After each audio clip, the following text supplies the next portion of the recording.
Matemática na Educação Básica 3. Hoje é a primeira aula de Lógica Matemática. Eu sou Anderon Miranda, aqui do canal XMF. Na aula de hoje vamos estudar os seguintes pontos: proposições, exemplos de proposições, modificador, o da negação, conectivos e condicionais, tautologias e proposições lógicas falsas.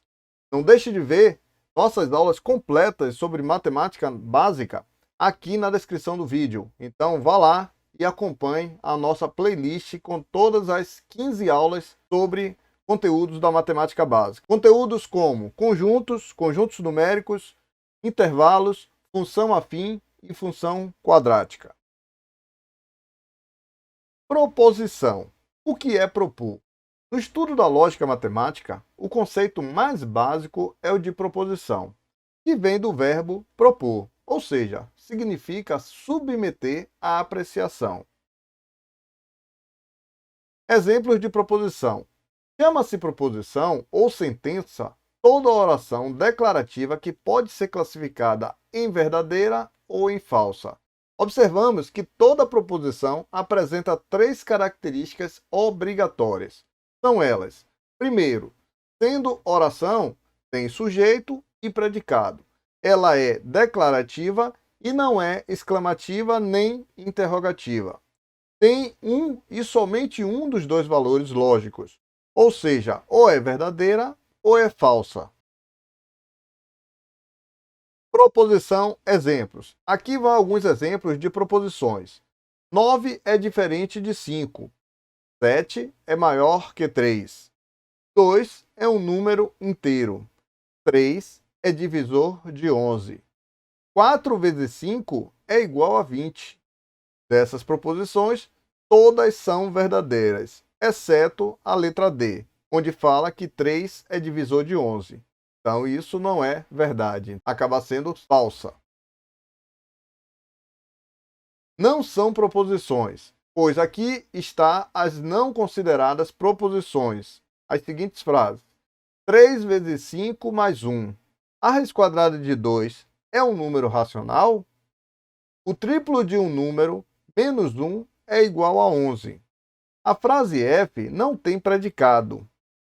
A frase G, ela é interrogativa. Observe que é uma pergunta. E a frase H não pode ser classificada em verdadeira ou falsa.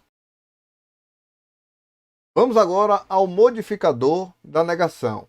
Observe que eu vou ter uma proposição P e eu posso botar esse tiozinho que aparece aqui, ó, como não P. A partir de uma proposição P qualquer, sempre podemos construir outra denominada negação de P, indicada com o símbolo, o tiozinho e o P do lado. Ou seja, aqui vão exemplos. A proposição P diz o seguinte, que 9 é diferente de 5. A não P diz o seguinte, que 9 é igual a 5. Na letra B, eu tenho que a proposição P vai me dizer que 7 é maior que 3. E a não P, que 7 é menor ou igual a 3. Na questão da letra E, a gente tem que P diz que 4 vezes 5 é igual a 20. A não P diz o seguinte, que 4 vezes 5 é diferente de 20. Observe que a proposição não P tem sempre o valor oposto de P, isto é, não P é verdadeira quando P é falsa, e não P é falsa quando P é verdadeira. Igual os exemplos que a gente viu aqui em cima.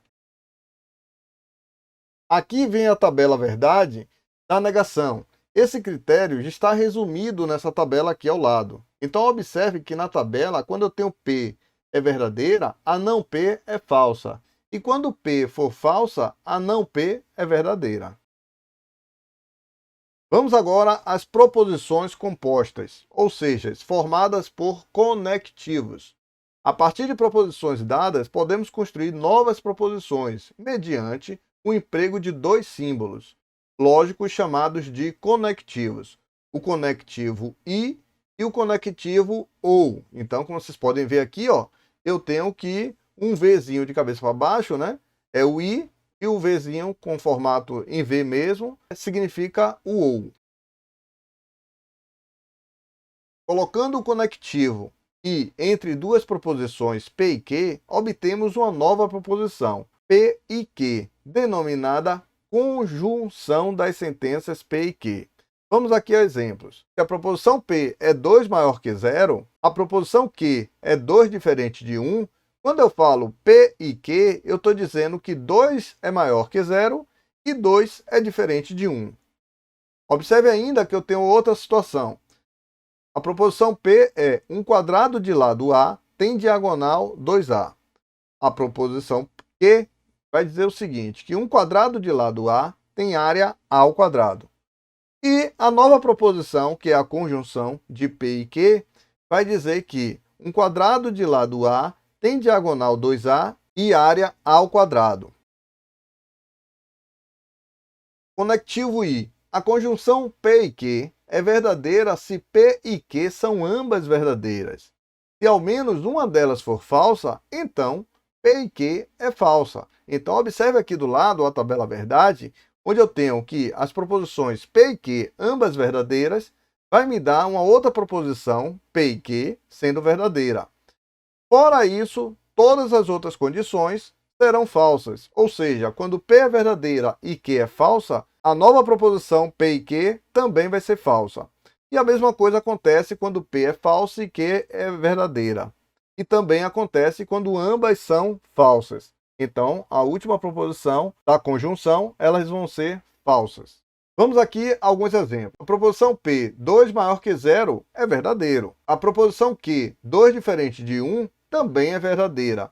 Nesse caso, eu posso dizer que P e Q, onde 2 maior que 0 e 2 é diferente de 1, isso será verdadeiro. Uma outra condição. Quando eu digo que a proposição P é 1 quadrado de lado A tem diagonal 2A, então isso é falso. Eu não tenho um quadrado de lado A com diagonal 2A. A diagonal de um quadrado A, ela vai ser o quê? Vai ser A raiz de 2. E um quadrado de lado A tem área A ao quadrado. Essa é a proposição Q. Ela é verdade. Um quadrado de lado A realmente vai ter área A ao quadrado. Então, P e Q vai me dizer o seguinte, que um quadrado de lado A tem diagonal 2A e área A ao quadrado. Observe que a primeira proposição, P, ela foi falsa e a segunda é verdadeira. E quando eu tenho falso e verdadeiro, o meu resultado final é falso. Então, essa nova proposição formada por P e Q, ela será uma proposição falsa. Conectivo OU. Colocando o conectivo OU, que tem o formato desse V, entre duas proposições P e Q, obtemos uma nova proposição, chamada P ou Q. É denominada de disjunção das sentenças P e Q. Aqui vão alguns exemplos, onde eu tenho proposição P, 5 maior que 0. Proposição Q, 5 maior que 1. Quando eu falo P ou Q, eu estou falando que 5 é maior que 0 ou 5 é maior que 1. Outro exemplo é o seguinte, a proposição P, 3 é igual a 3. E a proposição Q é 3 é menor que 3. Observe que quando eu falo P ou Q, eu estou falando que 3 é menor ou igual a 3. Nesse conectivo OU, a disjunção P ou Q é verdadeira se ao menos uma das proposições P ou Q é verdadeira. Se P e Q são ambas falsas, então P ou Q é falso. Então, observe aqui a tabela verdade ao lado, que eu terei todas as condições verdadeiras na formação das proposições P e Q, a não ser quando elas ambas forem falsas. Quando ambas forem falsas, a minha nova proposição P ou Q também será falsa. Vamos aqui a alguns exemplos. 5 é maior que 0, isso é verdade. Proposição P. A proposição Q diz que 5 é maior que 1, isso também é verdade. Então, quando eu falo P ou Q, eu estou falando que 5 é maior que 0 ou 5 é maior que 1.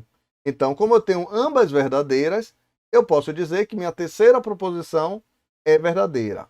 Na outro exemplo, eu tenho que na proposição P, 3 é igual a 3. Isso é verdadeiro. Na proposição Q, eu tenho que 3 é menor que 3. E isso é falso. Então, o que eu posso concluir? Que P ou Q vai me dizer que 3 é menor ou igual que 3. Então observe que eu tinha que P era verdadeiro e Q era falso.